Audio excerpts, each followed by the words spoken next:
Ghetto Gandalf, the wizard.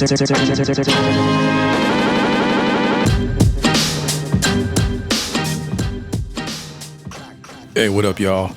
Shiro Fujioka, aka Voltage Controller, back again with another 4-year review. This time we are going to be covering the infamous Elektron Octatrack, one of my all-time favorite samplers. So let's get into this video. So first and foremost, with the long-term reviews that I'm doing, it's one of the things that I really want to be known for is reviewing equipment, you know, in the long term, not just the first week or first month that it comes out, but, you know, see how it stands the test of time. And you know, this is a place where you can check out the cost per dollar, and it will help form your opinion on equipment that you already have. Sometimes we want to get rid of it, and my perspective might give you like a new lease on something you already have and look at it from a different position and be like, yeah, let me not sell that on Reverb, you know, or this might help you make a buying decision, you know, based on what's out currently and how this stands up, you know, against what's out currently. So what I usually like to do with equipment reviews is talk about the pros and cons. So I like to do the worst first, so we'll get the cons out of the way. And I would say the biggest con with the Octatrack is, you know, because it uses an older chipset than the newer Elektron boxes, you don't get overbridge support. So, you know, that's one thing, which is, you know, I just like using overbridge, especially when doing sound packs and stuff. It's really, you know, great for file management and stuff like that. And also having the ability to have separate tracks via overbridge is something that I would greatly appreciate with the Octatrack, you know, because you have these 8 outputs, you know, and you only have stereo pairs. It'd be nice, pardon me, it'd be nice to be able to have separate outs for each track. You know, when you get into mixing and mastering and stuff like that, it's really great to have multiple outputs, you know. So that brings me to, with the lack of overbridge, brings me to my second con, which is no overbridge, so no separate outputs, and then no physical, you know, separate outputs for the sampler. That would be my next con. And lastly, I would think the last con would be the CF card. You know, it's fine for what it does, but I think it would be nicer to have, like, you know, either the more modern SD cards, you know, which you can get in, like, you know, 1 terabyte, 2 terabyte micro SD cards would be great, or mini SD cards would be great. And you know, because you could hold more songs in here. You could have, you know, like a couple of years of songs and like hundreds of sound packs and samples, you know, just held in here, and you could probably, you know, have enough space to have music, you know, like 2 years worth of music on board in the sampler. So that would be great. And now that I think about it, I have one more con, and that would be the effects. I do like the effects in the Octatrack, but I would say, if anything, feels like it's sometimes a little dated, pardon me, in comparison to more modern samplers. Even some of the other Elektron samplers, you know, like the new modern reverb on all the newer machines sound great. I think the reverb in the Octatrack is cool, but I like the newer reverb algorithms in the more modern Elektron machines a lot more. And I think when we talk about, you know, if we do get a Octatrack MK3, which I would hope that we're going to get, you know, within the next 2 to 4 years, hopefully 2. But yeah, I'm not really looking for things like a touchscreen. I don't really care about that. We maybe would want to reimagine pads, and definitely reimagine the crossfader, because there's a lot you can do with the crossfader, which I will not talk about on this video, because I'd much rather have us sit down with Elektron about something like that. So yeah, we might have to holler about that. But yeah, this sampler definitely stands the test of time. And I would say, you know, little things like the effects, the card, and the outputs are some of the things that show signs that it's 10 years old. But I mean, honestly, it's still competing with a lot of the modern samplers. So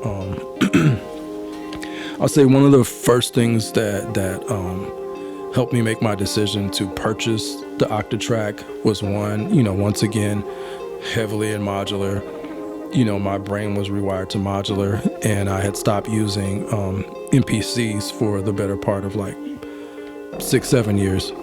I stopped using them that much, and I was looking for a new sampler. And given that I come from a Boombap background, of course I'm thinking about people like Pete Rock and him being associated with the SP1200, and people like Large Professor, SP1200, DJ Premier, MPC 60, RZA and Kanye, like they are associated with the ASR 10. So given that this sampler was pretty much unused in hip hop by any like prominent hip hop producers, I think the only hip hop producer I heard using the Octatrack back when I got it was Dale the Funky Homo Sapien.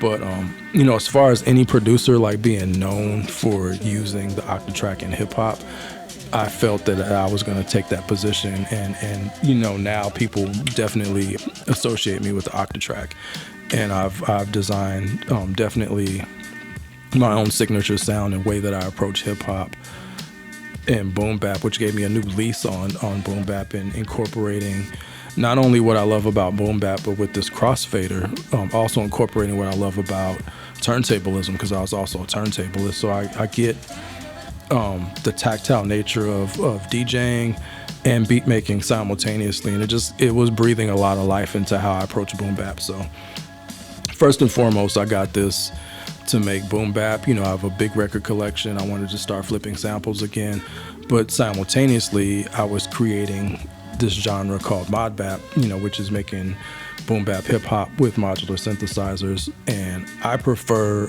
a hybrid setup when it comes to Modbap. I like most of my sound sources coming from the modular, and but I like my sequencing to come from something outside the modular. So the Octatrack became my official Modbap sampler, sequencer, and processor, because I would run my 6U and my IntelliGel palette case. I'd run it through the effects, the onboard effects on the Octatrack, as well as the effects that are in the modular. So it just became a really inspirational combination of instruments to use. So that was the main reason I picked this, is because I wanted to step it up and have a really good sampler, that can manipulate samples, beyond just loops and basic stuff that you can get in some real sound design, but then also have the ability to sequence my modular. And given that this has 8 sampling tracks, I would say 7, because I always use one for master out, but then you have 8 MIDI tracks, so I'll control via my hex inverter, Mutant Brain MIDI to CV module. I'll use this to control both of my modular cases, and that'll be like 4 oscillators, tons of modulation, firing off envelopes, and all those kind of things in the modular, and all controlled with the Octatrack and also processed through the Octatrack. So that brings me to the other reasons why I bought this, because I not only enjoy hip hop, but I also make, IDM, I make techno, and experimental music as well. And the thing that I like about the Octatrack is that it's one of the only samplers on the market that's very open-ended in design. It's not like a fixed architecture sampler, like something like an MPC or a SP404. Those samplers are a little more set up on the grid, and like you just feel like they're definitely made with hip hop in mind. I mean, of course, you can make all kinds of rhythmic music from house and techno on those as well, but when it comes to the more extensive sound design and getting more experimental and more like the IDM techno kind of stuff, I think the Octatrack gives you a lot of sonic options. And that was the other reason why I liked it, because it was open-ended. And the same way that I would set up my modular, on a per song basis or a per style basis, there's certain things that I would do in a modular patch. I could approach this sampler the same way, because this sampler is definitely modular in nature. You just have to look at it differently. Like, no, it's not modular. Like, it has a bunch of modules and patch cables. But then, when you kind of reimagine it and break it down, it's like, well, wait a minute, it kind of does have a lot of modules, because like, each one of these tracks, this sampling track is like basically like a sampling complex oscillator. So like, once I select a sound, I can manipulate and move and morph that sound, and the same way you would when you're shaping and sculpting sounds in a modular synth. Then you can run it through filters, and you can use an envelope to change the nature of the sound. You might have, like a short attack and a long release, or, however you want to set up your envelopes. You can get different things from like rhythmic stuff to, more of a washed out like ambient sound or a drone sound, using the same sampler. So it's very modular in nature. And you have to look at it like kind of like the sampler is a sampling oscillator.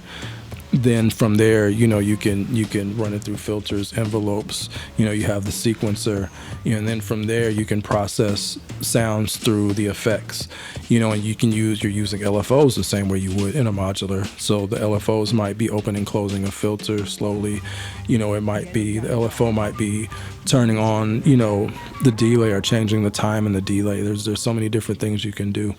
You can make the LFO manipulate another LFO. I mean, there's just like tons of things that you can do that make this very modular and very open-ended. So what I like to do is I make templates. So like I have multiple templates for all the different styles of music I do, and then like based around what I want to do with that music. Like for example, if I'm making hip hop and I want to do a beat set, and I want it to be more like a beat / DJ set that you would do in Ableton, then I would just launch clips, from the CF card, like full beats, and just kind of like mix and match, use a crossfader to do little stutter effects, or, just different things for performing a beat like that. But if I wanted to do a beat set where I have more control over each beat, and I can like, mute and unmute drums, and like really manipulate each beat live, then I would set it up differently, where I would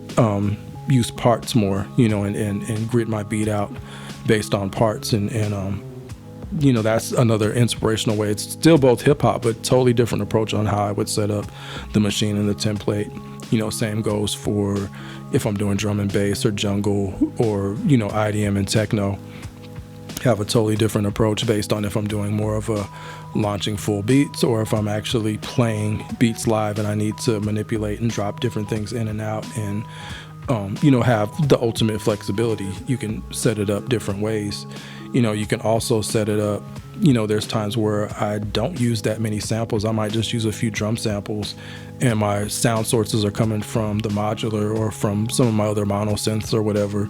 I also have these 8 MIDI tracks, so I can control tons of different devices or different oscillators in my modular. Like I'll have 4 tracks dedicated to 4 oscillators in my modular, and then I might have other tracks that are doing like generating some odd clocks, or clocks where I use the P-locks and stuff, to fire off envelopes, and just a lot of different things you can do with it. It's so limitless and so inspirational. And I think now what I'll do is give you a few examples. Like I'm gonna stop and give you an example of how I approach it with hip hop, and then maybe go in depth of I'll give you like do like a highlight of the past 4 years of beats that I've been doing with it.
Ghetto Gandalf, the wizard.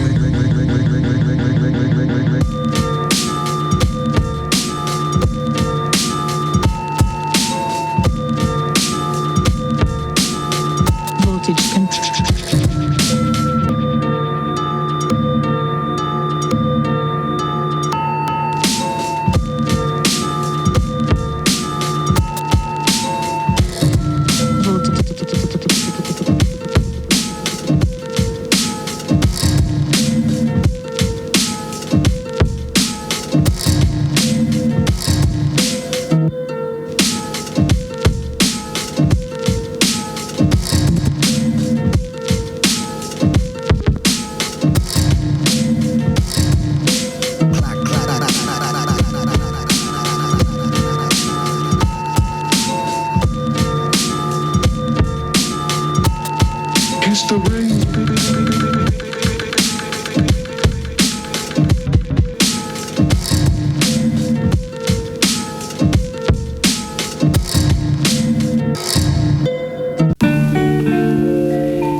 Voltage control. Voltage controller.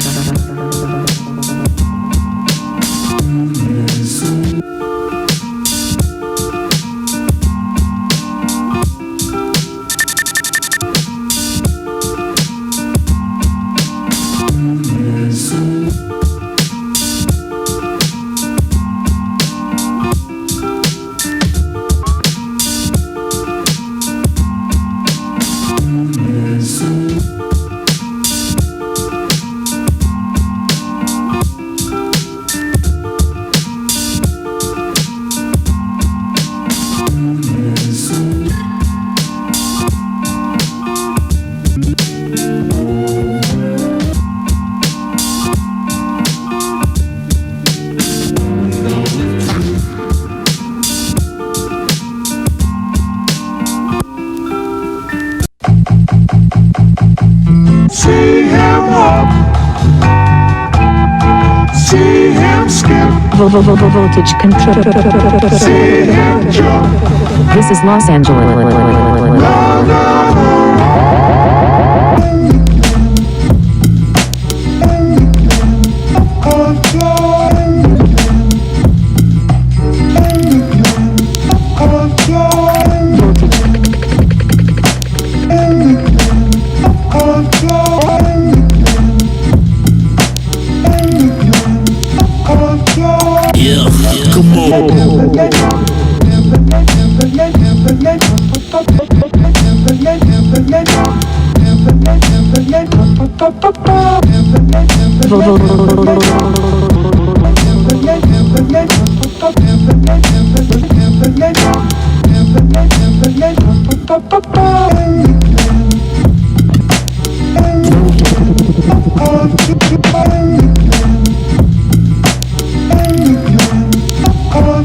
Yeah, so next up, what I'm gonna do is take you through, like basically like a little highlight reel of my past 4 years making, like IDM, techno, and more experimental stuff with the Octatrack. So we're gonna stop and check that out.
right, y'all. So we are back.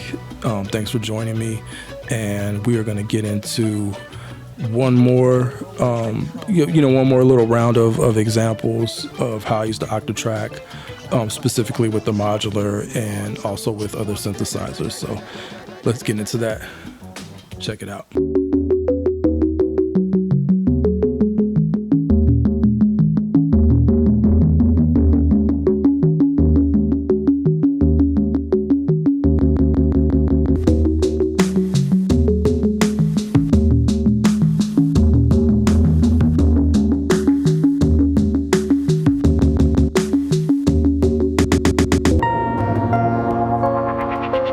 Voltage control.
The way I'd like to end this review is saying, 4 years later, do I still see value in the Octatrack? Would I still purchase the Octatrack in 22? And I can definitely say, yes, I would, because here is Octatrack number 2. And I would definitely buy it in 2022. It's still my favorite sampler. I was looking at the SP404 and also the Akai MPC Live 2 were definitely on my hit list, but I had the opportunity to get a second Octatrack, and it was just like a no-brainer. Got a second Octatrack, and I'm currently still working on sets and just different ways that I'm going to approach it, and I'll definitely be sharing that with y'all soon. So thanks for joining me. You're watching Voltage Controller TV. I am Voltage Controller, aka Shiro Fujioka. Peace.